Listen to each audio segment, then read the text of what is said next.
আসসালামু আলাইকুম ওরহমতুল্লাহি ওবরাকাতুহ। ইন্নাল হামদুলিল্লাহ ওয়াসসালাতু ওয়াসসালামু আলা রাসূলিল্লাহ আম্মা বাদ।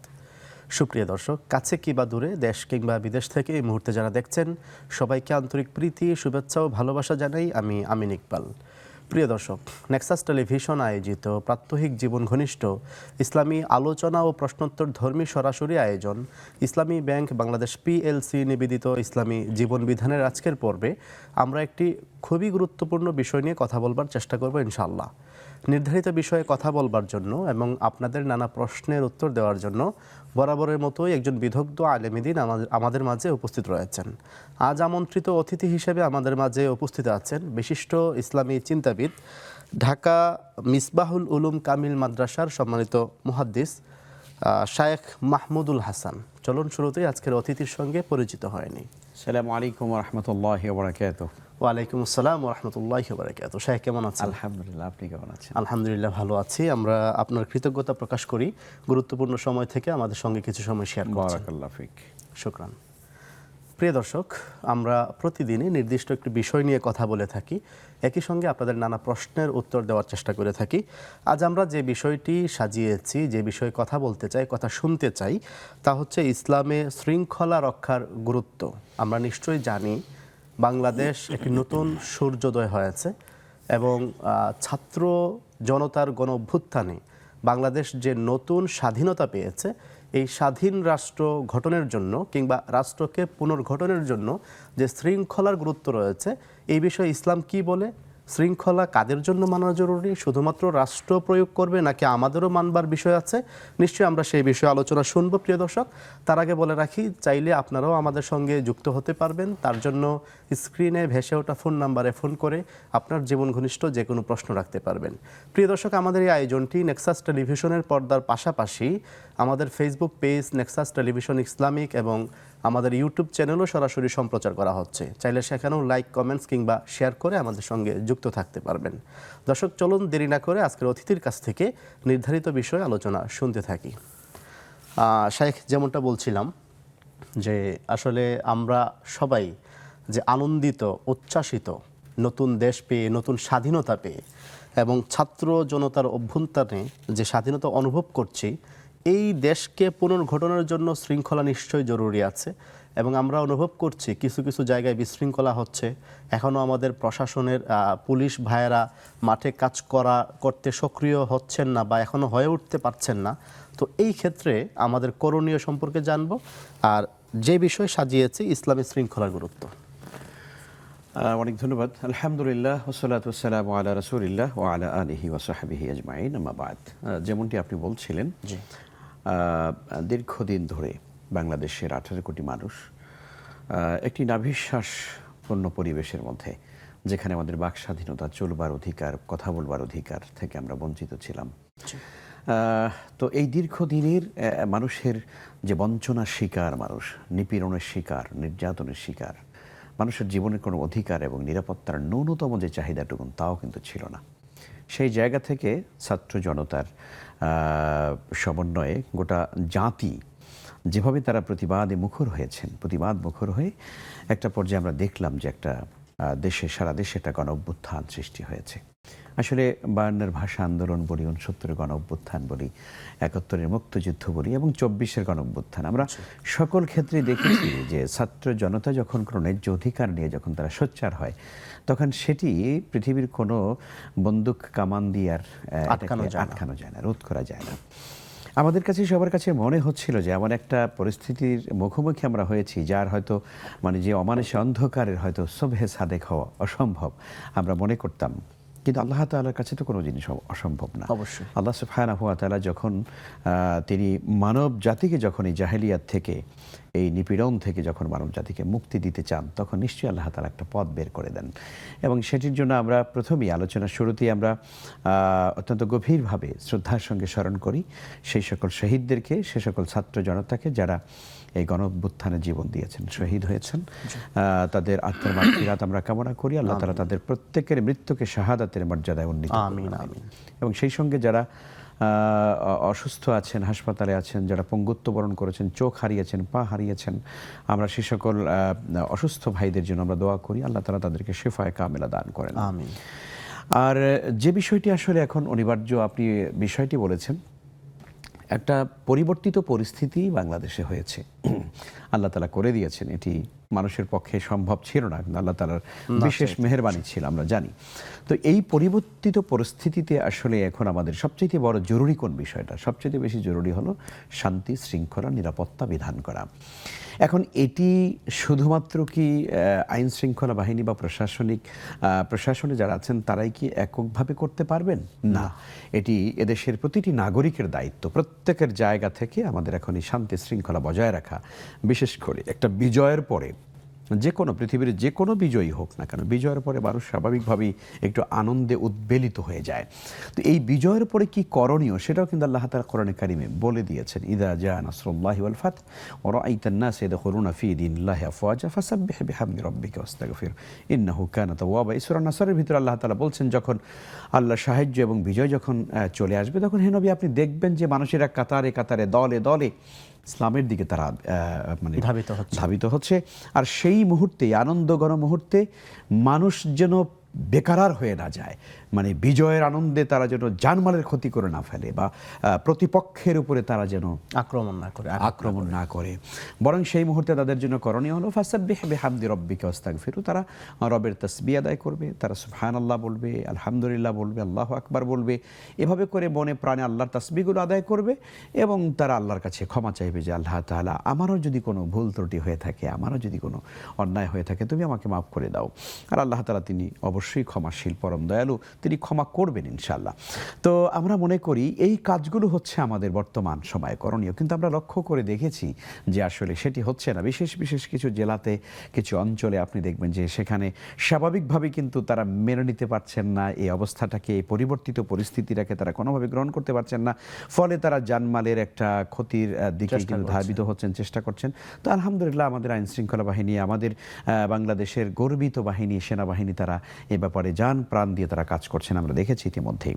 এবং সেই সাথে আমরা যারা নাগরিক হিসাবে যারা আছি, আমাদেরও কিন্তু এ ব্যাপারে প্রত্যেকের জায়গা থেকে আমরা দেখেছি যে বিভিন্ন জায়গাতে মারামারি হচ্ছে, চুরি ডাকাতি শুরু হয়েছে, বিভিন্ন জায়গাতে মানুষের জানমালের ক্ষতি করা হচ্ছে। কোনো পক্ষই যেন আমরা এই কাজ না করি, যারা বিজয়ী আর যারা বিজিত, কেউ যেন কোনোভাবেই যেন এই কাজে যেন আমরা মেতে না উঠি। আল্লাহ তাআলা কোরআনে কারিমে বলেছেন, লা তুফসিদু ফিল আরদি বা'দা ইসলাহিহা। পৃথিবীতে যখন ভালো আসবে, সংস্কার আসবে, একটা সুন্দর পরিবেশ আসবে, এরপরে তোমরা কি করো না? এরপরে বিশৃঙ্খলা করো না। খুব মনে রাখতে হবে, মানুষের জীবনে আল্লাহ যখন একটি সুন্দর শান্তি, শৃঙ্খলা, নিরাপত্তা বিধান করবেন, আল্লাহ বলেন খবরদার, এই পরিবেশ আমি দিয়েছি, এরপরে তোমরা কি করো না? বিশৃঙ্খলা করবে না। আর সেটি আমরা কিভাবে রক্ষা করবো? রাসূল সাল্লাল্লাহু আলাইহি ওয়াসাল্লামের সেই বিখ্যাত হাদিস, আল মুসলিমু মান সালিমাল মুসলিমুনা মিন লিসানিহি ওয়া ইয়াদিহি। প্রকৃত মুসলিম তো সেই যার হাত থেকে, যার অনিষ্ট থেকে, যার রসনা থেকে অন্য মানুষ, অন্য মুসলমান তারা নিরাপদ থাকবে। তো কাজে আমরা মনে করি, আমরা যারা আজকে এই আনন্দে আত্মহারা, আমরা আনন্দে আত্মহারা হয়ে অন্য কোনো ভাইয়ের উপর আঘাত করতে পারি না। বিশেষ করে আমাদের এই বাংলাদেশ এমন একটি ভূখণ্ড যেখানে আসলে বহু ধর্মের মানুষের বসবাস, এখানে হাজার বছরের ইতিহাস এবং সম্প্রীতির ইতিহাস। শায়েখ, আমরা চমৎকার শুনছিলাম, এই বিষয়টা আমরা শুনবো, আরো দুজন দর্শক আছেন, যুক্ত করে নিচ্ছি। আসসালামু আলাইকুম ওয়া রাহমাতুল্লাহ। সম্ভবত লাইনটি কেটে গিয়েছে, আরেকজন দর্শক আছেন। দর্শক আসসালামু আলাইকুম ওয়া রাহমাতুল্লাহ। ওয়ালাইকুম সালাম। জি দর্শক বলুন। আমি বগুড়া থেকে অজিফ আক্তার বলছি। জি বলুন। আমার প্রথম প্রশ্ন, যে নামাজে কি আয়াতুল কুরসি দোয়া হিসেবে পড়া যাবে? আচ্ছা। আর দ্বিতীয় প্রশ্ন, সবাই বলে যে কেউ যদি উমরা হজ করে তার জন্য ফরজ হজ করা বাধ্য হয়ে যায়, কথাটা কতদূর সত্য? আচ্ছা ঠিক আছে, বুঝতে পেরেছি। আর কোনো প্রশ্ন আছে? আর 3 নাম্বার প্রশ্ন, যে অনেকদিন পর শায়েখকে পাইছি, যেহেতু লাইনটা আমরা সহজে পাই না, শায়েখের কাছ থেকে শুনতে চাই যে নফল ইবাদত কি কি করলে আল্লাহ পাকের নৈকট্য লাভ করা যায়। ঠিক আছে, আমাদের সঙ্গেই থাকুন। শায়েখ, আমরা আলোচনায় ফেরার আগে একটু প্রশ্নের উত্তর দিয়ে নিই। তিনি সর্বশেষ যে প্রশ্ন করেছেন, নফল ইবাদত করলে আল্লাহর নৈকট্য অর্জন করা যায়, কি কি এমন ইবাদত আচ্ছা, আছে? অনেক ধন্যবাদ। নফল ইবাদতের মধ্যে অনেক আছে, তার মধ্যে অন্যতম আমরা জানি যে সালাত, নফল সালাত আদায় করা যায়। বিশেষ করে যে সালাতের মাধ্যমে বান্দার আল্লাহর সবচেয়ে বেশি প্রিয় হন এবং আল্লাহ তাআলা ভালোবাসেন, সেটি হচ্ছে তাহাজ্জুদের সালাত, কিয়ামুল লাইল বা রাত্রিকালীন যে নামাজ, এগুলো আমরা বেশি বেশি করে পড়ব। যেখানে আল্লাহ তাআলা তার রাসূলকে বলেছেন যে মিনাল লাইলি ফাতাহাজ্জাদ বিহি নাফিলাতাল লাক আসা আইয়াবআসাকা রাব্বুকা মাকামান মাহমুদা। হে নবী, আপনি রাতের কিছু অংশে দাঁড়িয়ে কিয়ামুল লাইল করুন, তাহাজ্জুদের সালাত আদায় করুন। আশা করা যায় যে ইবাদতের মাধ্যমে আপনি মাকামে মাহমুদ, জান্নাতের সবচেয়ে মানে সবচেয়ে সম্মানিত যে জায়গাটা, সবচেয়ে উঁচু যে জায়গাটা মাকাম যার, সেটা হলো মাকামে মাহমুদ। আশা করা যায় যে সেই মাকামে মাহমুদে আপনাকে অধিষ্ঠিত করা হবে। ফলে তাহাজ্জুদের সালাত পড়ার চেষ্টা করা উচিত। বিশেষ করে এই রাতের শেষ অংশে আল্লাহ তাআলা বান্দার দোয়া কবুল করেন। দোয়া কবুল হওয়ার যতগুলো উপযুক্ত সময় আছে, তার মধ্যে অন্যতম হচ্ছে শেষ রাতের ফি জাওফিল লাইলিল আখির, শেষ রাতে এই দোয়াগুলো আল্লাহ তাআলার কাছে বেশি কবুল হয়। এবং বিশেষ করে এই নামাজটাকে শুধুমাত্র রাকাতের সংখ্যা দিয়ে আমাদের নির্ণয় করা উচিত না, বরং এর কোয়ালিটি বৃদ্ধি করে নামাজ পড়া উচিত। দীর্ঘ সময় দাঁড়িয়ে থাকা, দীর্ঘ সময় রুকু করা, দীর্ঘ সময় সেজদা করা, এর ভিতর দিয়ে যদি আপনি নামাজ পড়েন তাহলে এই নামাজগুলো আল্লাহর কাছে বেশি কবুল হয়ে যায়। সেজদার ভিতরে অনেক লম্বা সেজদা করাটা আল্লাহ বেশি পছন্দ করেন। আমরা জানি হাদিসে এসেছে, নবীজি বলেছেন আকরাবু মা ইয়াকুনুনা আবদু মির রাব্বিহি ওয়া হুয়া সাজিদ। বান্দা যখন সেজদায় থাকে তখন আল্লাহর সবচেয়ে কাছাকাছি চলে যায়। নবীজি বলেছেন ফাকসিরু ফিহি দুআ, তখন তোমরা অধিক পরিমাণ আল্লাহর কাছে চাও। তোমার নিজের জন্য চাও, পিতামাতার জন্য দোয়া করো, সন্তানের জন্য দোয়া করো, দেশবাসীর জন্য দোয়া করো, কুল মুমিনিন মুমিনাতের জন্য দোয়া করো। তো কাজেই তাহাজ্জুদের নামাজটা পড়বেন। এক, দুই নম্বরে হচ্ছে আল্লাহর সাথে কথা বলতে চাইলে মানুষ যেন আল্লাহর কোরআন পড়ে, হাদিস এসেছে। তো কাজেই কোরআনে কারীমের তেলাওয়াত, এটাও নফল ইবাদতের মধ্যে অন্যতম ইবাদত, এটা বেশি করে করা উচিত আমাদের। এরপরে নওয়াফের মধ্যে জিকির, আজকার, তাসবিহাত যেগুলো রয়েছে সেগুলো আমরা পড়তে পারি। দান সদাকার মধ্যে রয়েছে, দান আমরা করতে পারি। এটা হাদিসের মধ্যে এসেছে, কোনো ব্যক্তি যদি আল্লাহ তাআলা রাগান্বিত হলে তাকে যদি খুশি করতে চায় বা আল্লাহর রাগটাকে দূর করতে চায়, তাহলে সেজন্য সাদাকা করে। এই জন্য বেশি বেশি সাদাকা করা, কোরআনে কারীম তেলাওয়াত করা। জি, আল্লাহ। দর্শক আছেন, যুক্ত করে নিচ্ছি। আসসালামু আলাইকুম ওয়া রাহমাতুল্লাহ। আসসালামু আলাইকুম। ওয়ালাইকুম আসসালাম। জি দর্শক বলুন। জি, আমি নাহিদা উত্তরা থেকে। জি। ও হুজুর, আমার একটা প্রশ্ন। আমরা অনেক সময় ওই যে একটা নিয়ত, ধরেন আমার ছেলেটা পরীক্ষায় পাস করুক, এটার জন্য ধরেন 1.25 লাখ বার দোয়া ইউনুস খতম করতাম, এটাও কোনো হুজুরের মাধ্যমেই শুনেছি। কিন্তু পরে আবার শুনলাম যে এভাবে পড়া বিদআত। এই প্রসঙ্গে আমি একটু জানতে চাই। আচ্ছা, ঠিক আছে, আমাদের সঙ্গেই থাকুন। আমাদের সঙ্গে আরো একজন দর্শক আছেন। দর্শক আসসালামু আলাইকুম ওয়া রাহমাতুল্লাহ। আসসালামু আলাইকুম। আসসালামু আলাইকুম হুজুর। ওয়া আলাইকুম আসসালাম। জি হুজুর, আমি মাসুম, কুমিল্লা ধর্মপুর থেকে। জি বলুন। জি হুজুর, আমার 3টি প্রশ্ন। প্রথম প্রশ্ন হলো যে দলিল আল কোরআন সূরা আল মাইদা আয়াত নম্বর 32 অধ্যায় 5, এই হতে কোরআন বলতেছে, কেউ যদি কোনো মানুষকে বিনা কারণে হত্যা করলো, সেই জন্য সারা পৃথিবীর মানুষকে হত্যা করলো। কেউ যদি বিনা কারণে কোনো মানুষকে হত্যা করলো, সেই জন্য সারা পৃথিবীর মানুষকে হত্যা করলো। সূরা মাইদা আয়াত নম্বর 32। এর মানে কি? কোরআন কি বলতেছে? কোরআন কি বলতেছে বলবেন? ঠিক আছে, বুঝতে পেরেছি। আর দ্বিতীয় প্রশ্ন হলো যে যুদ্ধক্ষেত্রে, রাজনৈতিক ক্ষেত্রে কোন কোন জায়গায় একজন মুসলিম আরেকজন মুসলিমকে হত্যা করতে পারবে বা কি করতে পারবে কি না, এই সম্পর্কে জানতে চাই, কোন কোন জায়গায়। আর তৃতীয় প্রশ্ন হলো যে ফরজ গোসল করার সময় কি ফরজ গোসল করার সময় মনে দোয়া, গোসলের দোয়া পড়া জরুরি কিনা? গোসলের দোয়া পড়া জরুরি কিনা? ঠিক আছে, বুঝতে পেরেছি। আসসালামু আলাইকুম। ওয়ালাইকুম আসসালাম। শাইখ, অনেকগুলো প্রশ্ন জমা হয়েছে, আমরা সংক্ষেপে একটু আলোচনা করে নিই। যেমন একজন প্রশ্ন করেছিলেন, নামাজে আয়াতুল কুরসি কি দোয়া হিসেবে পড়া যাবে কিনা? নামাজে দোয়া হিসাবে আমি মানে বোনের প্রশ্নটা খুব ক্লিয়ার না, মানে তেলাওয়াত হিসাবে যদি আপনি আয়াতুল কুরসি পড়েন তাতে অসুবিধা নাই, কিন্তু দোয়ার জায়গা অর্থাৎ ধরুন তাশাহুদ, তারপরে হলো দোয়া মাসুরা বা আপনার দরুদ শরীফ, এই জায়গাতে আপনি আয়াতুল কুরসি পড়তে পারবেন না, তাই না? এটা স্বাভাবিক। আপনি তেলাওয়াত হিসাবে পড়তে পারবেন, প্রথম রাকাতে সূরা ফাতিহার সঙ্গে মিলে আয়াতুল কুরসি পড়তে পারবেন, চাইলে দ্বিতীয় রাকাতে আপনি পড়তে পারবেন, কিন্তু দোয়া হিসাবে তো এটা নামাজের মধ্যে পড়া কোনো স্কোপ আসলে নাই। জি। আরেকটি প্রশ্ন ছিল যে তিনি জানতে পেরেছেন উমরা করলে নাকি ফরজ হজ করাটা ওয়াজিব হয়ে যায়, কতটুকু সঠিক? হ্যাঁ, যদি আপনি ওমরা করতে গিয়েছেন কিন্তু আপনার সামনে মানে হজের সময়ও হয়ে গেছে, তাহলে আপনি হজ করেই আসবেন। কিন্তু ধরেন এমন একটা মৌসুম আপনি ওমরা করতে গেছেন, তখন তার হজ নেই। হ্যাঁ, হজের যখন আবার মৌসুম এসছে, তখন যদি আপনার বাইতুল্লাহ যাওয়ার মতো অর্থ থাকে, নিশ্চয়ই আপনার উপরে বাইতুল্লাহ যাওয়া ফরজ। কিন্তু আপনি বেমৌসুমে ওমরা করতে গিয়েছেন ধরুন, অর্থাৎ হজের মৌসুমে না, তখন তো আপনি ওমরাই শুধুমাত্র করবেন। আর ওমরা করতে যাওয়ার কারণেই আবার হজ করা ফরজ হয়ে যাবে, ব্যাপারটা আসলে এরকম না। নয়। জি। একজন জানতে চেয়েছেন যে দোয়া ইউনুস যদি সোয়া লক্ষ বার অনেক সময় অনেকে পড়ে থাকেন দোয়া হিসেবে বা আমল হিসেবে, আবার কেউ কেউ বলেন এটা বেদাত, কতটুকু সঠিক? আসলে দোয়া ইউনুস আমরা জানি যে ইসমুল জালাল, অর্থাৎ আল্লাহ সুবহানাহু ওয়া তাআলার ইসমে আজম, যেটি ইসমে আজম হচ্ছে সেই এসএমগুলো বা আল্লাহর সেই সুন্দর নাম বা সেই কালিমাগুলো যেগুলো দিয়ে আল্লাহ তাআলাকে স্মরণ করলে ইজা দুইয়া আজাবা। এটি হাদিসে এসেছে যে যখন বান্দা এই ইসমে আজম দিয়ে আল্লাহকে ডাকে, আল্লাহর কাছে কোনো কিছু প্রার্থনা করে চায়, আজাব, আল্লাহ তাআলা তখন সেটা অবশ্যই তিনি সাড়া দেন এবং সেটা কবুল করা হয়।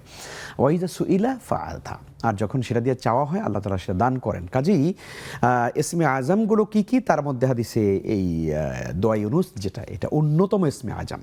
কেমন?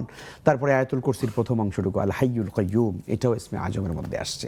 তো কাজেই এইটা অনেক বেশি ফজিলতপূর্ণ। আমরা জানি দোয়া ইউনুস, হযরত ইউনুস আলাইহিস সালাম এই দোয়া পড়ে তিনি বিপদ থেকে, মাছের পেট থেকে তিনি মুক্তি পেয়েছিলেন, আল্লাহ তাআলা মুক্তি করেছিলেন। তো কাজেই এটি আমাদের সেইভাবে আহামিয়াত বা মানে কি বলবো, এটা গুরুত্ব অনুধাবন করে তারপরে পড়া উচিত। ধরুন যে ব্যক্তি পড়ছেন, তিনি যদি এইটির মানে ভাব গাম্ভীর্যতার গভীরতা যদি অনুধাবন করতে না পারেন, সোয়া লক্ষ বার পড়ে তো কোনো লাভ নেই। জন্য সংখ্যা দিয়ে নির্ধারণ করে ফেলা সোয়া লক্ষ, এটা হাদিস দ্বারা প্রমাণিত হয়নি। হয়তো কোনো কোনো ওলামায়ে কেরাম চিন্তা করেছেন এভাবে 1 লক্ষ বা সোয়া লক্ষ বার পড়লে আল্লাহ তাআলার কাছে একটা আমল হলো, তিনি হয়তো কবুল করবেন, ভালো নিয়তই করেছেন। কিন্তু আমাদেরকে মনে রাখতে হবে সোয়া লক্ষ বার পড়তেই হবে নির্ধারিত, বা এরকম এর চেয়ে বেশি পড়া যাবে না, বা এর চেয়ে কমও করা যাবে না, এভাবে করে নির্ধারণ করার কোনো সুযোগ নেই। জি, শুকরান। প্রিয় দর্শক, অনুষ্ঠানের এই পর্যায়ে সময় হয়েছে একটি বিরতি নেওয়ার। আপনারা দেখছেন আপনাদের প্রিয় অনুষ্ঠান ইসলামী ব্যাংক বাংলাদেশ পিএলসি নিবেদিত ইসলামী জীবন বিধান। ছোট্ট একটা বিরতি শেষে ফিরছি, আমাদের সঙ্গেই থাকুন।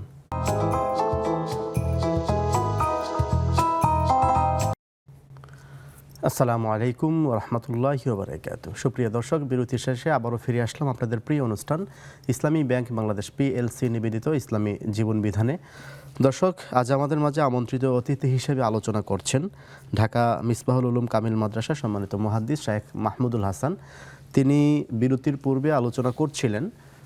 শেখ, আমরা যে বিষয়টি আপনার কাছ থেকে শুনতে চেয়েছিলাম সেটা হচ্ছে, আপনি বলছিলেন যে বাংলাদেশে বহু ধর্মের মানুষের বসবাস, সাম্প্রদায়িক সম্প্রীতিটা এখানে খুব গভীর, এই বিষয়ে আলোচনা করতে চাচ্ছি। অনেক ধন্যবাদ।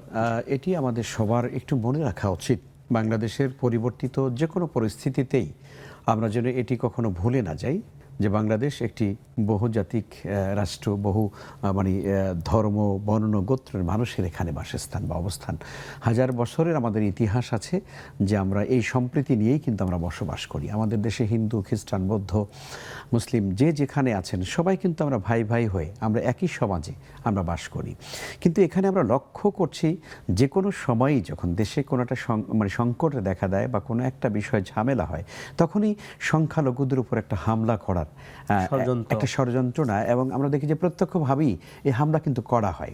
তো এই হামলাটা আসলে কে করছে, কারা করছে, কোন উদ্দেশ্য করছে, সেটাও কিন্তু সময়ের ব্যবধানে এটা গোটা জাতির কাছে কিন্তু অত্যন্ত পরিষ্কার হয়ে গিয়েছে অলরেডি। এটা অপরিষ্কার কিছু না। আপনি দেখুন, এদেশের আলেম ওলামা, এদেশের ইসলাম প্রিয় জনতা, এদেশের মুসলিম জনতা কখনো তারা কিন্তু এটা বিশ্বাস করে না যে আমার এই বাংলাদেশে কোনো হিন্দু বসবাস করতে পারবে না। বরং আমরা দেখি যে আমাদের সংখ্যালঘুদের উপরে যারা মানে হামলা করে, তাদের ধর্মীয় উপাসনালয়ে যারা হামলা করে, তাদের ব্যবসা প্রতিষ্ঠানে যারা ভাঙচুর করে, তাদের কাছে গিয়ে যারা চাঁদাবাজি করে, এরা কিন্তু সুনির্দিষ্ট কিছু লোকেরা যারা এগুলো করে একটা ফায়দা নিজেরা ব্যক্তিগতভাবে তারা ফায়দা নিচ্ছে, আর আরেকটি হলো ইন্টারন্যাশনালি তারা ফায়দা নিচ্ছে। তারা এই হামলাগুলো গোপনে করায়, তারা প্রমাণ করার চেষ্টা করে যে বাংলাদেশ এটি জঙ্গিবাদের উত্থান হয়েছে, বাংলাদেশ মুসলমানরা আলেম ওলামারা এখানে থাকবার কারণে এখানে অন্য ধর্মের মানুষেরা বসবাস করতে পারে না। এটা পৃথিবীর অন্যদেরকে বুঝিয়ে একটা একটা অন্য উদ্দেশ্য তারা চরিতার্থ করতে চায়, হাসিল করতে চায়। আলহামদুলিল্লাহ আমরা এটা লক্ষ্য করেছি। এই কিছুদিন আগে আমাদের এই মানে সেই ৫ তারিখের গণ অভ্যুত্থান মাত্র ৪-৫ দিন আগে হয়ে গেল। এই গণ অভ্যুত্থানের পরবর্তী সময় আমরা দেখেছি যে দেশের প্রত্যেকটা মন্দিরের সামনে আমাদের পাহারা দিচ্ছে মুসলিম ভাইরা, মাদ্রাসার নামাজি শিক্ষার্থীরা। ভাইরা, মাদ্রাসার স্টুডেন্টরা তারা কিন্তু পাহারা দিয়েছে। কেন পাহারা দিয়েছে? এটা প্রমাণ করার জন্য যে না, আমরা বিশ্বাস করি না যে সংখ্যালঘুদের উপরে হামলা করতে হয় বা তাদেরকে নিশ্চিহ্ন করে দিতে হয়, এটা ইসলাম বলে, আদৌ বলে না। বরং আল্লাহ তাআলা কোরআনে কারীমে বলেছেন লা ইকরাহা ফিদ্দীন, ধর্মের ব্যাপারে কোনো বাড়াবাড়ি নেই। যার যার ধর্ম, যার যার বিশ্বাস অনুসারে সে পালন করবে। এটি হলো ইসলাম, এটি হলো রাসূল সাল্লাল্লাহু আলাইহি ওয়াসাল্লামের জীবন। নবী যখন মক্কা থেকে মদিনা গেলেন, সেই মদিনা ছিল একটি বহুজাতিক মানে মানুষের সম্মিলন ক্ষেত্র হলো মদিনা। সেখানে রাসূল সাল্লাল্লাহু আলাইহি ওয়াসাল্লাম তিনি মদিনার সনদ প্রণয়ন করলেন, যে সনদের ভিতরে সকল জাতি ধর্মে বর্ণের মানুষেরা স্বাক্ষর করেছিলেন যে আমরা সবাই সবাইকে সহযোগিতা করব। বহিঃশত্রু যদি আমাদেরকে আক্রমণ করে, সম্মিলিতভাবে আমরা তা প্রতিহত করব। এবং প্রত্যেক ধর্ম এবং বিশ্বাসের মানুষেরা তাদের ধর্ম এবং বিশ্বাস অনুসারে তারা স্বাধীনভাবে তাদের ধর্মকর্ম পালন করবে। এটা মদিনার সনদে এসেছে। তো সেই সনদ দিয়েই যদি বাংলাদেশ পরিচালিত হয়, দাবি করা হয়, তাহলে এখানে সংখ্যালঘুরা কি করে হামলার শিকার হয় বিভিন্ন সময় আমাদের বুঝে আসে না। আমরা পরিষ্কার মনে করতে চাই, ইসলামী সমাজ এবং রাষ্ট্র যদি বাংলাদেশে ইনশাআল্লাহ তাআলা আল্লাহ তাআলা কায়েম করে দেন, তাহলে মদিনার সনদের সত্যিকারে বাস্তবায়ন বাংলাদেশে হবে বাংলাদেশ ইনশাআল্লাহ। হবে ইনশাআল্লাহ। জি, শাইখ একজন দর্শক আছেন। আসসালামু আলাইকুম ওয়া রাহমাতুল্লাহ। ওয়ালাইকুম আসসালাম। হুজুর, আমি ঈশ্বর থেকে বলতেছি। জি বলুন। হুজুর, আমার প্রথম প্রশ্ন হচ্ছে যে আমি তাহাজ্জুদ নামাজ কি মাঝে মধ্যে পড়তে পারবো? আচ্ছা, আর তাহাজ্জুদ নামাজের একটু নিয়মটা বলে দিবেন, ভালো হবে। আমি কিভাবে দোয়া করব, কি পড়বো, কি দোয়া করলে আল্লাহ কবুল করবে? আর ২ নাম্বার প্রশ্ন হচ্ছে, আমি ৫ ওয়াক্ত নামাজের পর, ফরজ নামাজের পর আমি ১৯ বার বিসমিল্লাহ পড়ি, ৩ বার সূরা ইখলাস পড়ি, ১ বার আয়াতুল কুরসি পড়ি, আর সায়াদুল ইস্তিগফার পড়ি। এটা কি ঠিক আছে না ভুল? আমাকে একটু বলে দিবেন হুজুর। আচ্ছা, ঠিক এইটা আছে। আমার প্রশ্ন। জি, আমাদের সঙ্গেই থাকুন। শেখ তিনি যেটা বলছিলেন, সর্বশেষ যেটা বলেছেন, ফরজ নামাজের পর তিনি ১৯ বার এই আয়াতুল কুরসি পড়েন, দোয়া ১৯ বার বিসমিল্লাহ পড়েন। বিসমিল্লাহ পড়েন, বেশ কয়েকটি বলেছেন। জি। তো এটা পড়া ঠিক আছে কিনা? আমি বোনকে বলি, আপনি সুন্দর আমল করছেন, আমলগুলো ভালো, একথা যেমন সত্য, আবার কিছু কিছু আমলের ব্যাপারে সুন্নাহ সম্মত বলে মনে হয় না। যেমন আপনি ১৯ বার বিসমিল্লাহ পড়েন, এটা যে কোনো সময় পড়া যেতে পারে, কিন্তু ফরজ সালাতের পরে সুনির্দিষ্ট আমল রাসূল সাল্লাল্লাহু আলাইহি ওয়াসাল্লামের আমল দ্বারা, তার সুন্নাহ দ্বারা প্রমাণিত একদম। আপনি ফরজ সালাতের পরে আপনি যে বলেছেন যে আপনি এই আমলগুলো করেন, সেখানে আপনি আসলে অ্যাকচুয়ালি কি আমল করবেন এটা একদম পরিষ্কারভাবে হাদিস দ্বারা, সুন্নাহ দ্বারা প্রমাণিত হয়েছে। আমি আপনাকে অনুরোধ করব, আপনি বাজারে পাওয়া যায় হিসনুল মুসলিম, আপনি এই বইটা সংগ্রহ করবেন যদি আপনার পক্ষে সম্ভব হয়। এর মধ্যে আপনি দেখবেন যে ফরজ সালাতের পরে আল আদিয়া আল মাথুরা বাদা সালাতিল মাফরুদা, যে ফরজ সালাতের পরে রাসূল সাল্লাল্লাহু আলাইহি ওয়াসাল্লাম থেকে প্রমাণিত যে দোয়াগুলো, ৩ বার আস্তাগফিরুল্লাহ আস্তাগফিরুল্লাহ আস্তাগফিরুল্লাহ, এরপর আল্লাহুম্মা আনতাস সালাম ওয়া মিনকাস সালাম, এই যে ধারাবাহিক একটা কিন্তু আমলের ব্যাপার আছে। তো আমার মনে হয় যে আপনি যে আমলগুলো করছেন ভালো, কিন্তু আপনার এই আমলগুলো দ্বারা ওই সুন্নাতের কিছু ধারাবাহিকতার ব্যত্যয় ঘটছে বলে আমার কাছে মনে হয়। তো কাজে আপনি সুন্নাহসম্মত আমল করবেন, নিজের আবেগ দিয়ে না। কেউ একটা বলছে হয়তো যে ১৯ বার বিসমিল্লাহ পড়লে এটা হয়, কিন্তু ফরজ সালাতের পরে ১৯ বার বিসমিল্লাহ পড়া রাসূল সাল্লাল্লাহু আলাইহি ওয়াসাল্লাম থেকে ওইভাবে আপনি অন্য সময় পড়তে পারেন, বা আপনি এই আমলগুলো করার পরে পড়তে পারেন, বা ১৯ বারই বা কেন পড়বেন, আরও বেশি কমও পড়তে পারেন, অসুবিধা নেই। তো কাজেই আপনি সেইভাবে করে পড়ার চেষ্টা করুন। জি জি। তাহাজ্জুদ নামাজ মাঝে মধ্যে ছেড়ে দিয়ে মাঝে মধ্যে পড়া যাবে কিনা, তাহাজ্জুদের নিয়মটা জানতে চেয়েছেন। জি, অনেক ধন্যবাদ। তাহাজ্জুদ নামাজ এটা আমরা জানি নফল নামাজ, চেষ্টা করা উচিত দায়মিভাবে পড়ার, কিন্তু এটা যেহেতু ফরজ নয়, অতএব আপনি মাঝে মাঝে যদি ছেড়ে দিতে হয় বা ছেড়ে দেন, এতে আপনার কোনো গুনাহ হবে না ইনশাআল্লাহ তাআলা। আর তাহাজ্জুদের সালাত পড়ার তো নিয়ম হচ্ছে সলাতুল লাইল মাসনা মাসনা, 2 রাকাত করে পড়তে হয়, আলাদা আলাদা অবশ্যই 2 রাকাত করে পড়বেন। যে কোনো সূরা দিয়ে আপনি পড়তে পারবেন, সূরাতুল ফাতিহা পড়ে অন্য যে কোনো সূরা। তবে আমরা বলবো, একটু আগেও বলেছিলাম, একটু লম্বা কিরাত করবেন, লম্বা সূরা দিয়ে পড়ার চেষ্টা করবেন। সেক্ষেত্রে যদি আপনি লম্বা সূরা না জানেন, তাহলে আপনি ধারাবাহিকভাবে কয়েকটা সূরা দিয়ে আপনি পড়তে পারেন। এরপরে হলো দ্বিতীয় রাকাত ওইভাবে পড়বেন, লম্বা সেজদা করবেন, লম্বা রুকু করার চেষ্টা করবেন। এরপরে আপনি দোয়া কালাম, যেটা আপনি আপনার পক্ষ থেকে যা জানেন, আপনি যত দোয়া আপনি জানেন সেটা পড়বেন, কিছু তেলাওয়াত করবেন। এরপরে আল্লাহর কাছে নিজের মাতৃভাষা, নিজের মনের ভাষায় দোয়া করলেন, কোরআনে কারিমের কিছু আয়াত দিয়ে দোয়া চাইলেন, হাদিস দিয়ে কিছু দোয়া চাইলেন। যেভাবে করে আপনার মনের ভাষা দিয়ে আল্লাহর কাছে বলা দরকার, কাকুতি মিনতি করে, সেভাবে আপনি দোয়া করবেন ইনশাআল্লাহ তাআলা। আল্লাহ অবশ্যই কবুল করবেন বলে আমরা আশা করি। জি। শাইখ ভাই জানতে চেয়েছিলেন যে সূরা মায়াদার একটি কোরআনের আয়াত উদ্ধৃতি দিয়ে তিনি বলছেন, যে কেউ যদি অন্যায়ভাবে কোনো মানুষকে হত্যা করে তাহলে কেমন যেন পুরো মানব জাতিকে হত্যার সমতুল্য হয়, এই বিষয়টা কতটুকু কি ব্যাখ্যা জি, জানতে এটা তো আর মানে পরিষ্কার বক্তব্য, এর মধ্যে খুব ব্যাখ্যা করবার আর দাবি রাখে বলে আমার কাছে মনে হয় না। আয়াতে কারিমার মানে মূল যে দাবি বা যে মূল বক্তব্য সেটি হচ্ছে এই যে মান কাতালা নাফসান বিগার নাফসিন আবু ফাসাদিন ফিল আরদ ফাকান্নামা কাতালান নাসা জামিয়া। আল্লাহ বলছেন যে ব্যক্তি কোনো মানুষকে অন্যায়ভাবে হত্যা করে এবং দুনিয়াতে ফাসাদ করে সে যেন গোটা পৃথিবীর মানবতাকে যেন হত্যা করে ফেললো। খুবই সুন্দর একটি আয়াত ভাই বলেছেন, ধন্যবাদ আপনাকে। যে আজকে আমরা মানুষের, পৃথিবীতে সব জিনিসের দাম বেশি কিন্তু সবচেয়ে মূল্যহীন মানুষের জীবন। একটা মানুষকে 10 টাকা 5 টাকার জন্য মানুষ হত্যা করে ফেলে, একটা মানুষকে মানে সামান্য কথায় কথায় মানুষকে হত্যা করে ফেলে। আজকে আমরা সাম্প্রতিক দেখলাম যে কিভাবে মানুষের একটা যুবক ছেলে সে সাহস করেছে, ঠিক আছে আমি প্রতিবাদ করছি, তুই পারলে আমাকে হত্যা করতো। তো দেখুন এটা একটা স্বাভাবিক। কেউ আর ফতুয়া দিচ্ছেন যে এইভাবে করে জীবন দেওয়া যায় না। আরে ভাই, সে তো জীবন দেওয়ার জন্য এরকম করেনি।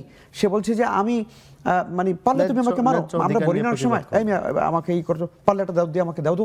তো সে কি চাচ্ছে যে তাকে একটা ঘুষি দেখ, সেটা প্রতিবাদ করছে, প্রতিবাদ স্বরূপ বলে পারলে তুমি আমাকে একটা দাও তো দেখি, তুমি আমাকে কি করতে পারো দেখি। তো মানুষ এরকম প্রতিবাদ করে না, সে ছেলেটাও কিন্তু একইভাবে প্রতিবাদ করছে যে পারলে তুমি আমার বুকের মধ্যে দাও, কিন্তু তাই বলে আপনি গুলি করে দিলেন। এখন মজার ব্যাপার শেখ, আমি একজন আলেমের বক্তব্য দেখলাম, উনি বলতেছেন যে এরকম বুক পেতে দিতে পারলো এ তো ভালো কাজ করে নাই, এ তো ইসলামের কোনো নাই এভাবে জীবন নিজের আত্মাহুতি দেওয়া, নিজের জীবন দেওয়া। সে কিন্তু একথা বলছে না যে গুলিটা করলো সে অন্যায় করেছে, একথা সে বলছে না। গুলিকারী বা হত্যাকারী ব্যক্তির সে নিন্দা জানাচ্ছে না, সে নিন্দা জানাচ্ছে যে ছেলেটা সাহস করে বুক ওপেন করে দিয়েছে। আস্তাগফিরুল্লাহ লি ওয়া লাকুম। এই জন্য আমরা বলছি অন্যায়ভাবে কোনো মানুষকে হত্যা করা গোটা মানব জাতিকে হত্যা করার শামিল। অতএব এটা তো আল্লাহ তাআলা এটা বলেছেন, অতএব এটা আমরা খেয়াল রাখি কোনো মানুষের জীবন সংহার যেন আমরা না করি। জি, শাহেখ দর্শক আছেন।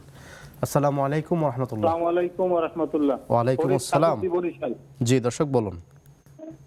আমি বলতে চাচ্ছি যে একটা লোকের মনে করেন হজ এক সময় ফরজ ছিল, জি, তার অ্যাবিলিটি ছিল, কিন্তু সে তখন হজ করতে পারে নাই। কিন্তু এখন তার সেই হজে যাওয়ার অ্যাবিলিটি নাই, কিন্তু উমরা করার তার সামর্থ্য আছে। তাহলে উমরা করলে কি তার হজ ফরজটা কবুল মানে করা আদায় হবে কিনা, এই একটা প্রশ্ন। আচ্ছা। আর দ্বিতীয় প্রশ্ন হলো যে এই যে তাহাজ্জুদের নামাজের কথা এইমাত্র বলা হইলো, তাহাজ্জুদ নামাজে দোয়াটা কখন করতে হয়? সেজদার ভিতরে মনে করেন আমি গেলাম, সেজদায় গিয়া কি কোরআনের আয়াতের থেকে দোয়াগুলো আছে পড়া হইলো, তারপর আমি নিজের মনের ভাষায় যা খুশি আমি যেভাবে বাংলায় আমি যেভাবে পারি বলতে পারবো কিনা। আচ্ছা। আর ওই যে এক সেজদা থেকে আর এক সেজদার মাঝখানে কি বসিয়াও দোয়া করা যাবে কিনা, এই দুইটা প্রশ্ন আমার। ঠিক আছে প্রিয় দর্শক, আমরা দেখছিলাম ইসলামী ব্যাংক বাংলাদেশ পিএলসি নিবেদিত ইসলামী জীবন বিধান। সময় হয়েছে আরও একটি বিরতিতে যাওয়ার, ফিরছে একটু পরেই, আমাদের সঙ্গেই থাকুন।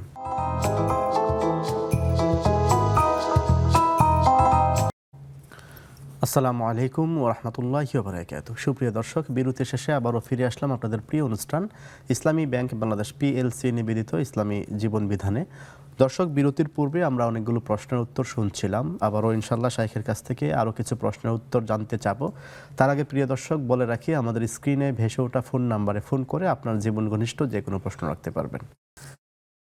শাইখ, আমরা বিরতির পূর্বে যে প্রশ্নগুলো পেয়েছিলাম তার মধ্যে একটি এরকম ছিল যে যুদ্ধক্ষেত্রে কখন একে অপরকে হত্যা করা বৈধ বা কখন করতে পারে, বিশেষ করে যদি মুসলিমদের মধ্যে দুই গ্রুপে যুদ্ধ হয়।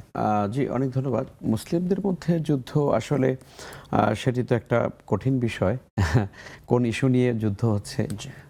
যদি সেটি কোনো মানে ধর্মকেন্দ্রিক বা ইসলাম কেন্দ্রিক দিন প্রতিষ্ঠা কেন্দ্রিক কোনো যুদ্ধ না হয় তাহলে তো বিষয়টা মানে সার্বিকভাবে এখন বলা এটা কঠিন, যে এটা আমরা অনুমোদন করে দিব যে একদল আরেকদলকে হত্যা করতে পারবে না, সেটা কখনোই পারবে না। এটা বরং ফাসাদের মধ্যেই পড়ে মুসলিমরা যখন ইয়ে করে। তো আমরা ধর্মযুদ্ধে যেটা সেটা হচ্ছে যে ইসলাম প্রতিষ্ঠার জন্য আপনি যখন যুদ্ধে নামবেন, একামতে দ্বীনের জন্য যখন যুদ্ধে পারবেন, জিহাদ ফি সাবিলিল্লাহ যখন করবেন, তখন তো অসুবিধা নেই।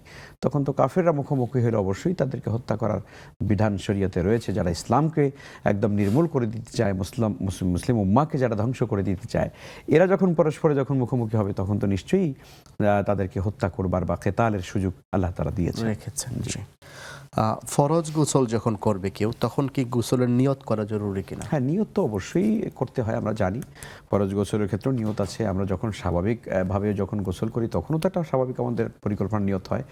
নিয়তের ক্ষেত্রে কখনই আসলে মুখে উচ্চারণ করতে হয় না, কিন্তু পরিকল্পনা থাকতে হয় যে আমি এখন জানাবাত থেকে আমি গোসল করছি, এই নিয়তটুকুর অন্তরে থাকলে ইনশাল্লাহ হয়ে যাবে। জি। একজন জানতে চেয়েছিলেন যে এক সময় হজ করার মতো সামর্থ্য ছিল, তখন তার উপরে হজ ওয়াজিব ছিল, ফরজ ছিল, কিন্তু এখন সেই সামর্থ্য নেই, এখন উমরা করার সামর্থ্য আছে। উমরা আদায় করলে কি হজের ফরজিয়াত আদায় হবে না, কিনা? কখনই আদায় কি হবে না। করণীয় এখন? কখনই মানে আপনার উপরে হজের ফরজিয়াত থাকলে সেটা ওমরা দ্বারা হবে না, এটা খুবই ভালো করে স্পষ্ট করে বুঝতে হবে। মূলত মানুষের উপরে যখন কখনো কোনো এক পর্যায়ে, জীবনের কোনো একটা পর্যায়ে যখন তার উপরে হজ ফরজ হয়, হজ কখন ফরজ হয়? যখন তার জীবনের সব কিছু বাদ দিয়ে, পরিবারের খরচ ইত্যাদি সব কিছু বাদ দিয়ে বাইতুল্লাহ যাওয়া এবং আসার মতো অবলম্বন যখন তার কাছে থাকে, তখন তো তার উপরে উদ্বৃত্ত থাকে, তখন তারপরে এটা হজ ফরজ হয়ে যায়, তাই না? তো সেই ফরজ হওয়ার সময় আপনি হজ করলেন না কেন? জি, আপনার উপর অনেকে এই জিনিসটা চিন্তা করে যে আমি পরে করব, মেয়ের বিয়ে দিব, ছেলের বিয়ে করাবো, তারপরে করব। তো এই যে একটা অবহেলা করা, অথচ আমরা জানি ইমামে আজম আবু হানিফা রাহিমাহুল্লাহ তাআলা তিনি তার মাযহাব অনুসারে এটার ফয়সালা এভাবেই যে মান আরাদাল হাজ্জা ফালিয়াতা আজ্জাল, যার যে হজ করতে চায় সে দ্রুত করে ফেলে, অর্থাৎ যার উপরে হজ ফরজ হয়েছে সে যেন তাজিল তাড়াতাড়ি করে ফেলে, কারণ পরবর্তীতে হয়তো আপনার অর্থ থাকবে না, আপনি অসুস্থ হয়ে যেতে পারেন, যে কোনো সমস্যা হতে পারে, মৃত্যু হতে পারে। তো ফলে আপনি প্রশ্ন যেভাবে করেছেন, আপনার প্রশ্নটা পরিষ্কারই বোঝা যায় যে আপনার উপরে হজ ফরজ ছিল বা ব্যক্তির উপরে হজ ফরজ ছিল, কিন্তু তিনি আদায় করেন নাই। তো আদায় না করলে কি হবে? দায়িত্ব তো তার উপর রয়ে গেছে, দায়িত্ব অবশ্যই তার উপর রয়ে গেছে, জিম্মা রয়ে গেছে। এখন ওমরা করলে পরে হজের সেই ফরজিয়াত এটা হওয়ার কোনো সুযোগ নাই, তাকে অবশ্যই হজ করতে হবে। প্রয়োজন বোধে তিনি ওমরা এখন করবেন না, ওমরা তিনি কেন করবেন? তারপরে হজ ফরজ, তিনি প্রয়োজন বোধে টাকা আরও সংগ্রহ করবেন, আরও সময় নেবেন, এবং যখন তার অবলম্বন হবে তিনি তখন অবশ্যই হজ করতে যাবেন। হজের সঙ্গে ওমরা তো করবেনই, তিনি করবেনই। জি জি জি। শেখ, দর্শক আছেন। ইনশাআল্লাহ। আসসালামু আলাইকুম ওয়া রাহমাতুল্লাহ। জি দর্শক, শুনতে পাচ্ছেন? আসসালামু আলাইকুম। ওয়ালাইকুম আসসালাম। হুজুর, এই পায়ের নখে মেহেদি দেয় কি জায়েজ আছে? অনেকে বলে যে হুজুর পাক সাল্লাল্লাহু আলাইহি ওয়াসাল্লাম দাড়িতে মেহেদি দিছে, সেই মেহেদি আবার পায়ে দিবে। আচ্ছা, আর কোনো প্রশ্ন? বুঝতে পেরেছি এটা। জি না। ঠিক আছে, আমাদের সঙ্গে আরো একজন দর্শক আছেন। দর্শক, আসসালামু আলাইকুম ওয়া রাহমাতুল্লাহ। আসসালামু আলাইকুম ওয়া রাহমাতুল্লাহ। ওয়ালাইকুম আসসালাম। দর্শক বলুন। আমি প্রশ্ন হচ্ছে, আমার স্ত্রী কোন এক অপারেশনে গিয়েছিলেন, অপারেশনটা সুস্থ হয়ে ফিরলে পরে সারা জীবন সালাতুত তাসবিহ নামাজ পড়বেন। জি। হ্যাঁ, এবং নিয়ত ছিল এটা, কিন্তু এখন বিভিন্ন ভাবে মান্যত করা ছিল আর কি। আচ্ছা, এটা মান্যতের নামাজ ছিল, এবং বিভিন্ন ইয়েতে শোনা যাচ্ছে যে নামাজটা পড়ার সহি না বা ঠিক নয়। এখন কি করবে? মান্যত যে করা হয়েছে এর জন্য কি করার আছে? পড়বে বা না ছেড়ে দেবে? আচ্ছা, আমি স্পষ্ট না, মানে অপারেশন থেকে সুস্থ হয়ে ফিরেছেন তিনি? জি, সুস্থ হয়ে ফিরলে উনি মান্যত করেছিলেন যে নামাজ পড়বেন, নাকি কোন নামাজ? জি জি জি, সালাতুত তাসবিহ। সালাতুত তাসবিহ। জি, ঠিক আছে। জি, আমাদের সঙ্গেই থাকুন। শাইখ, সর্বশেষ যে প্রশ্নটা নিলাম সেটা হচ্ছে, তিনি তার স্ত্রী মান্যত করেছিলেন যে অপারেশন থেকে সুস্থ হয়ে ফিরলে সালাতুত তাসবিহ নামাজ পড়বেন, তো অনেকে বলছেন সেটা পড়া ঠিক না, এই বিষয়ে জানতে চাচ্ছি। জি, অনেক ধন্যবাদ। সালাতুত তাসবিহ নামাজের ব্যাপারে হাদিসের ভিতরে আসলে কিছুটা মানে দুর্বলতার কথা বা রেওয়ায়েত নিয়ে অনেক বক্তব্য মুহাদ্দিসগণ করেছেন। তো যেহেতু উনি মানত করেছেন, আলহামদুলিল্লাহ, নফল নামাজ যেহেতু উনি কিছু নফল নামাজ আদায় করলেন বা সালাতুত তাসবিহ যদি আদায় করেন অসুবিধা নেই, উনি মানত পূর্ণ করে ফেলবেন ইনশাআল্লাহ। উফু বিল উকুদ, আল্লাহ বলছেন যে তোমরা তোমাদের অঙ্গীকারকে পূর্ণ করো। তো কাজেই আপনি অঙ্গীকার করেছেন, মানত করেছেন, পূর্ণ করে ফেলুন, আল্লাহ তাআলা কবুল করুন। জি। আরেকজন জানতে চেয়েছিলেন যে নবীজি তো মেহেদি দিতেন দাড়িতে, এই জন্য মেহেদি পায়ে ব্যবহার করা জায়েজ হবে কিনা? জি, বোনের প্রশ্ন সুন্দর।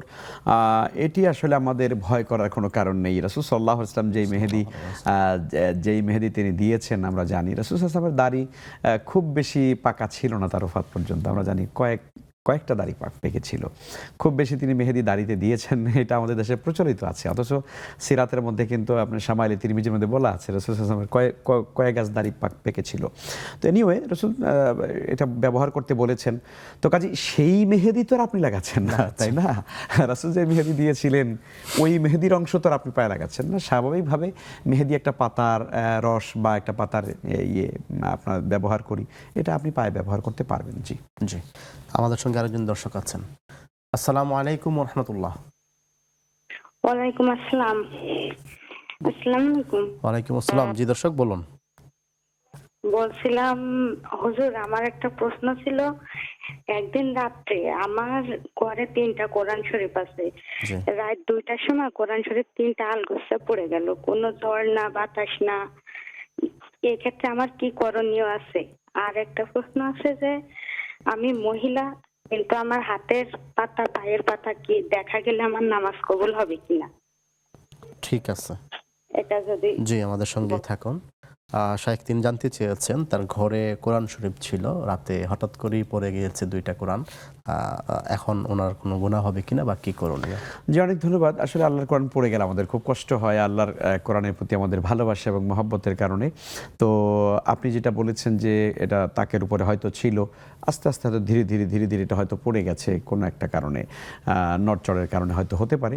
তো অসুবিধা নেই, এই জন্য আপনার কোনো গুনাহ হবে না, কারণ আপনার তো আর এটা ইচ্ছাধীন আপনি ফেলে দেননি, এটাকে আপনি অবহেলা করেননি, অসম্মান করেননি।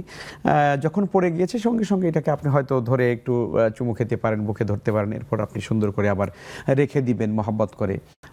এতটুকুনি যথেষ্ট, এর চেয়ে বেশি কিছু আর করার দরকার নেই। জি, তিনি জানতে চেয়েছেন পর্দা করেন, হাতের কবজি বা হাতের অংশটুকু দেখা গেলে কোনো অসুবিধা আছে কিনা? না, নামাজের মধ্যে সাধারণত মেয়েরা তাদের চেহারাটুকুন খোলা রাখবেন, আর হাতের কবজিটুকুন অনিচ্ছাকৃতভাবে এটা বের হয়েই থাকে স্বাভাবিকভাবে, এতটুকুন খোলা রাখতে পারবেন।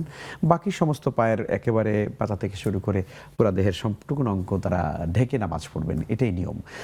আপনার হাতের কবজি এতটুকুন পর্যন্ত বেরিয়ে থাকলে নামাজের কোনো ক্ষতি হবে না ইনশাআল্লাহ। জি, আমাদের সঙ্গে আরেকজন দর্শক আছেন। আসসালামু আলাইকুম ওয়া রাহমাতুল্লাহ। আসসালামু আলাইকুম। ওয়ালাইকুম আসসালাম। ভালো আছেন হুজুর আপনারা? আলহামদুলিল্লাহ ভালো আছি, আপনি ভালো আছেন? আলহামদুলিল্লাহ।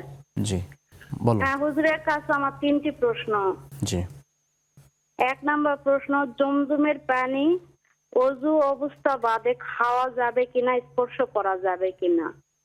আর হচ্ছে 2 নাম্বার প্রশ্ন, আমি একটা আমল করতেছি, সূরা ফাতিহা পড়ে ওটা মানে মাসিক হওয়ার সময় ওটা মানে পড়ে আমি ফু দিতে পারবো কিনা, পানিতে পড়তে পারবো কিনা আগে মাসিক অবস্থায়? আমলটা কি? সূরা ফাতিহা? সূরা ফাতিহা, হ্যাঁ, আচ্ছা। পড়ে ওটা আর কি মাসিক অবস্থায় পড়তে পারবো বুঝতে কিনা? পেরেছি।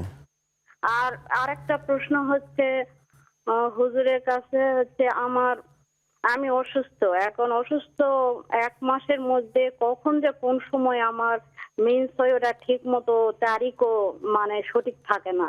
হয়তো 1 মাসের মধ্যে 3 বারও হয়, 3 তারিখে হয়তো 3 বার হয়, কোনো তারিখের সময় নির্দিষ্ট থাকে না। তো এই অবস্থায় পরিমাণও খুব অল্প, আমি কোনো সময় বুঝতেও পারি না। নামাজ পড়ি, কোরআন শরীফ পড়ি, রোজাও করি, হঠাৎ হয়তো কিছু একটু সামান্য দাগে হয়তো বুঝতে পারি আজকে আমার হয়েছে, কিংবা আবার জি, পরিষ্কার হলাম 3 দিন পর 4 দিন পর হয়তো আবার হচ্ছে পরিষ্কার হয়ে জি, নামাজ পড়লাম। প্রশ্নটি বলুন। বুঝতে পেরেছি, প্রশ্নটি বলুন। হ্যাঁ, প্রশ্নটি এখন আমার এই অবস্থায় যে মাসের মধ্যে হচ্ছে ক্লিয়ার মতো তারিখ মানে ঠিক নাই, এখন এই অবস্থায় আমি করণীয় নামাজ কি? পড়তেছি। নামাজ রোজার করণীয় কি? হ্যাঁ, তো তার এগুলান আমার কি পাপ হচ্ছে কিনা আমি খুব মানে ঠিক আছে। টেনশন আছে। জি, বুঝতে পেরেছি। প্রিয় দর্শক, আমরা দেখছিলাম ইসলামী ব্যাংক বাংলাদেশ পিএলসি নিবেদিত ইসলামী জীবন বিধান। আমাদের সময় হচ্ছে অনুষ্ঠানের সর্বশেষ বিরতিতে যাওয়ার। আমাদের সঙ্গেই থাকুন, ফিরছে একটু পরেই।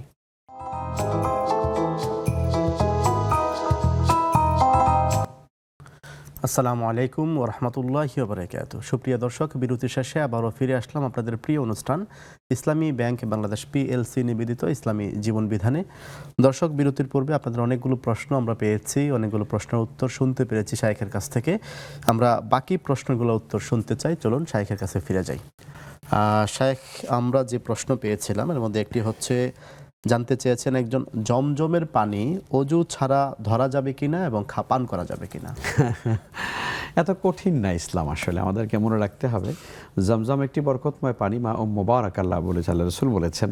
কাজেই এর মধ্যে শেফা আছে, এর মধ্যে খাদ্যের সকল গুণাবলী আছে, কিন্তু এইটা অজু ছাড়া ধরা যাবে না, না এভাবে না, যে কোনো অবস্থায় ধরা যাবে, কোনো অসুবিধা নেই। এক বোন জানতে চেয়েছেন, তিনি সূরা ফাতিহা পরে একটি আমল করে থাকেন, পানিতে ফু দিয়ে থাকেন, তো এই আমলটি তিনি মিন্স অবস্থায় করতে পারবেন কিনা? জি, আসলে যে আয়াতগুলো কোরআনে কারিমের অথবা হাদিসের যে দোয়াগুলো, দোয়া হিসাবে আমরা প্রাত্যহিকভাবে আমরা আমল করে থাকি, নিজেদের দেহকে, শরীরকে আমরা সুরক্ষা দেওয়ার জন্য আমল করি। আয়াতে শেফা হতে পারে, বা সূরা ফাতিহা আয়াতে শেফা বা সূরা শেফার মধ্যে পড়ে, এগুলো আপনি স্বাভাবিকভাবে করতে পারবেন এই অবস্থায়। জি। বোন আরও জানতে চেয়েছিলেন যে তার মাসিকের যে বিষয়টা, এটা মাসের মধ্যে অনিয়মিত হয়, কখন হয় না হয় তিনি নিজেও বুঝতে পারেন না, খুব অল্প হয়, তো এই ক্ষেত্রে তিনি যে নামাজ রোজা পড়ছেন এতে করে গুনাহ হবে কিনা? না, গুনাহ হবে না এ কারণে যে আসলে ওনার যে স্বাভাবিক যে মান্থলি সাইকেল যেটা, সেটার মধ্যে আসলে বিষয়টা নাই। উনি মূলত ইস্তেহাজা বা এ সংক্রান্ত যে রোগ যেটাকে বলে, অর্থাৎ হাদিসে যেটিকে বলা হয়েছে, তবে ইস্তেহাজা যখন হয়ে যায় তখন আর আসলে ওই হিসাবটা থাকে না। তো ফলে আপনার প্রথম যে মাসিক যেটা হয়, স্বাভাবিক যে আপনার মাসিক হয়, সেটার সময় অবশ্যই আপনি নামাজ রোজা থেকে দূরে থাকবেন বা ইবাদত কোরআন তেলাওয়াত করা থেকে, কিন্তু এরপরে দেখা গেল আবার হলো, কিন্তু এটা আপনার ইস্তেহাজার পর্যায়ে চলে গেছে, ডাক্তার দেখাবেন, চিকিৎসা নেবেন, তবে আপনি মানে মাসের মধ্যে এরকম যদি কন্টিনিউ চলতে থাকে, এটা রোগের মধ্যে চলে গেছে, আপনাকে নামাজ আদায় করতে হবে পবিত্র হয়ে। জি। আমাদের ফেসবুকে বেশ কয়েকজন প্রশ্ন রেখেছেন। তাহরিমা জাকি নামে একজন জানতে চেয়েছেন যে একজন ব্যক্তিগত ব্যাপারে চুপচাপ মানুষ থাকেন সবসময়, তিনি যখন কোনো সামাজিক অনুষ্ঠানে যান তখন তিনি সেখানে চুপচাপ থাকেন, একটু নীরব থাকার চেষ্টা করেন, তো এই নীরব থাকা বা চুপচাপ থাকাটাকে অনেকে অহংকার কিংবা মুডি হিসেবে চিহ্নিত করেন, এই ক্ষেত্রে তার করণীয় কি? না, ঠিক না, এই কথা ঠিক না। চুপচাপ থাকবেন এটা স্বাভাবিক কথা। মা ইয়ালফিযু মিন কাউলিন ইল্লা লাদাইহি রাকিবুন আতীদ, আল্লাহ বলছেন মানুষ যা কিছু বলে এটাই তো সংরক্ষিত এবং এটা আমলনামায় উঠে যায়। তো কাজেই কথা কম বলা এটা মানুষের সত্যিকারই ব্যক্তিত্বের একটা লক্ষণ। তবে কথা ঠিক যে আপনি কোথাও গেলে একদমই চুপচাপ থাকবেন, কারোর সঙ্গে সালাম কালাম কুশল বিনিময়, এটাও তো সুন্নত, এটাও তো আদায় করতে হবে। আপনার একজন আপনজন পাশে এসে বসেছেন, আপনি চুপ করে বসে থাকলেন, তো এটা ঠিক না। অবশ্যই মানুষের সঙ্গে প্রয়োজনীয় কথা বলতে হয়, তবে অপ্রয়োজনীয় কথা, অনর্থক কথা বাক্য আলাপ করা, এটা তো ইসলামে নিষেধ করা হয়েছে। জি। ফারিহা আফরিন নামে এক বোন জানতে চেয়েছেন, আরও কয়েকজন জানতে চেয়েছেন যে আমাদের এই আয়োজনটি কখন পূর্ণ প্রচার হয়? প্রিয় দর্শক, আসলে আমাদের এই আয়োজনটি পূর্ণ প্রচার হয় হচ্ছে ভোর 4টা এবং সকাল 9টায়, আপনারা আমাদের আয়োজনটি সেই সময় দেখতে পাবেন। শায়েখ আরও একটি প্রশ্ন একজন রেখেছেন, তিনি জানতে চেয়েছেন সুবর্ণশীলা, যে স্বপ্নে যদি কেউ মানত করে তাহলে সেই মানত পূরণ করতে হবে কিনা? না, স্বপ্নের মানত পূরণ করার দরকার নেই। এটা আসলে মানুষ স্বপ্নে অনেক কিছুই আমরা দেখে থাকি, সেটা শরীয়তের কোনো অংশ নয়। জি। শায়েখ, আমরা অনুষ্ঠানের একেবারে শেষ পর্যায়ে আছে, হয়তো আমরা 2-3 মিনিট সময় পাবো। আমরা আবার বিষয়ে ফিরে যেতে চাই, নির্দিষ্ট করে যদি জানতে চাই যে আইন শৃঙ্খলা রক্ষায় যেমন ট্রাফিক ব্যবস্থা আছে, তারপর হচ্ছে দেশীয় আইন মেনে চলার বিষয় আছে, এই বিষয়ে যদি একটু। অনেক ধন্যবাদ। শৃঙ্খলা মেনে চলার ক্ষেত্রে আসলে প্রচলিত যে আইন, রাষ্ট্রের যে শৃঙ্খলা বিধানে যে আইনগুলো করা হয়, বিশেষ করে তার মধ্যে অন্যতম ট্রাফিক আইন, আপনি যেটা বললেন, এটি খুবই গুরুত্বপূর্ণ। কিন্তু আমি অবাক হই যে আমরা মুসলিম দেশ, আমরা যেখানে 5 ওয়াক্ত নামাজে গিয়ে শৃঙ্খলাবদ্ধ হয়ে আমরা কাতারবন্দি হয়ে দাঁড়াই, আমরা হজ ওমরা করতে গেলে সেখানে শৃঙ্খলা ডিসিপ্লিন মেনে চলার চেষ্টা করি, অথচ সেই মুসলিমরা আমরা রাস্তার হক আদায় করি না। রাস্তা দিয়ে আমার যে একটা সাইড দিয়ে চলা উচিত, আমার ডান দিয়ে, মানে আমার চলা ডান বামের, এখন যদিও শরীয়তের সঙ্গে রাষ্ট্রের এই বিষয়টা মিল নেই, যদিও ডানে, অন্তত ওভারটেক করার ক্ষেত্রে, কিন্তু এই যে ওভারটেক করা, অন্যের হক নষ্ট করা, আরেকজনকে ডিস্টার্ব করা, তাই না? এরপরে ধরুন আপনাকে যেভাবে চলতে হবে সেভাবে না চলে যেখানে সেখানে গাড়ি ব্রেক করে রাখা, উল্টা পথে করা, এই যে সামগ্রিকভাবে এক কথা আমরা বলবো, মানে ট্রাফিক যে আইনটা রয়েছে এর প্রতি আমাদের শ্রদ্ধা থাকা উচিত। এতে আমাদেরই কল্যাণ, আমাদেরই লাভ। আজকে আমাদের দেশের ছোট ছোট বাচ্চারা, স্কুল কলেজের ছেলেমেয়েরা রাস্তায় নেমে গেছে, অথচ আমরা দায়িত্ব পালন করছি না, আমরা নিজেরা এই ভায়োলেশন করছি আইনের, অথচ ছোট ছোট ছেলেমেয়েরা তারা রাস্তায় নেমে আমাদেরকে এই আইন শেখাচ্ছেন। খুবই দুর্ভাগ্য আমাদের জন্য। তাই জন্য আমরা মনে করি শৃঙ্খলাবদ্ধ জীবন মানুষের সত্যিকারী মানুষ হিসাবে তাদেরকে প্রতিষ্ঠিত করে। আসুন, আমরা যে কোনো বিজয়ে আনন্দে আনন্দিত হয়ে কোনো লাভ নেই যদি আমরা সত্যিকারে যদি সভ্য হতে না পারি, আমরা সত্যিকারে যদি বিধান শৃঙ্খলার ডিসিপ্লিন যদি আমরা মেনে না চলি। একজন মানুষের জীবনে ডিসিপ্লিন শৃঙ্খলা এটা তাকে সত্যিকারে মনুষ্যত্বের মানে কাতারে তাকে নিয়ে যায়। আর মানুষ যখন শৃঙ্খলাবদ্ধ জীবনযাপনে যখন অভ্যস্ত না হয় তখন সে পশুর কাতারে চলে যায়। তো এই জন্য আমাদের উচিত হলো রাস্তার হক আদায় করা, মানুষের সঙ্গে ভালো আচরণ করা, আমার দ্বারা কেউ কষ্ট না পায়। দেখুন, পরিবেশ রক্ষা করাও তো আমাদের জন্য দরকার। মানুষ যে কোনো জায়গায় রাস্তার পাশে পেশাব পায়খানা করছে, রাস্তার পাশে মানুষ থুতু নিক্ষেপ করছে, অথচ আমরা দেখেছি যে ইউরোপের অবস্থায়, আমেরিকাতে রাস্তায় কোনো ময়লা নেই, মনে হয় শুয়ে থাকা যাবে, এত সুন্দর পরিচ্ছন্ন দেশ এবং রাষ্ট্র। তো আমাদের পৃথিবীতে আজকে দেখা যায় ইসলামের শিক্ষাগুলো, অনুশাসনগুলো ইহুদি খ্রিস্টানরা গ্রহণ করে ফেলেছে, কিন্তু আমরা গ্রহণ করতে পারিনি। তাই জন্য আমরা বলবো, আসুন জীবনের প্রত্যেকটা ক্ষেত্রে আমরা ডিসিপ্লিন মেনে চলার চেষ্টা করি। শায়েখ, আপনাকে অসংখ্য ধন্যবাদ আমাদেরকে সময় দেওয়ার জন্য। শুকরান, বারাকাল্লাহ। জি, সুপ্রিয় দর্শক, আমরা এতক্ষণ গুরুত্বপূর্ণ আলোচনা শুনছিলাম শেখ মাহমুদুল হাসান সাহেবের কাছ থেকে। আমরা যে বিষয়টি আজকে গুরুত্বের সঙ্গে আলোচিত হয়েছে, শৃঙ্খলা বজায় রাখা, শৃঙ্খলা মেনে চলা, আমরা অবশ্যই আমাদের এই স্বাধীন দেশ, নতুন স্বাধীন দেশকে গড়বার জন্য, দেশকে একটি উন্নত জায়গায় নিয়ে যাওয়ার জন্য সবাই এই বিষয়টার প্রতি গুরুত্ব দেব ইনশাল্লাহ। প্রিয় দর্শক, আমরা এতক্ষণ দেখছিলাম ইসলামী ব্যাংক বাংলাদেশ পিএলসি নিবেদিত ইসলামী জীবন বিধান। আজকের মতো এখানে বিদায় নিচ্ছি। ইনশাল্লাহ আগামী দিন নতুন একজন অতিথির সঙ্গে নতুন কোনো বিষয় নিয়ে সবার সঙ্গে দেখা হবে। ততক্ষণ পর্যন্ত সবাই ভালো থাকবেন, সুস্থ থাকবেন, নেক্সাস টেলিভিশনের সঙ্গেই থাকবেন। আসসালামু আলাইকুম ওয়া রাহমাতুল্লাহি ওয়া বারাকাতুহু।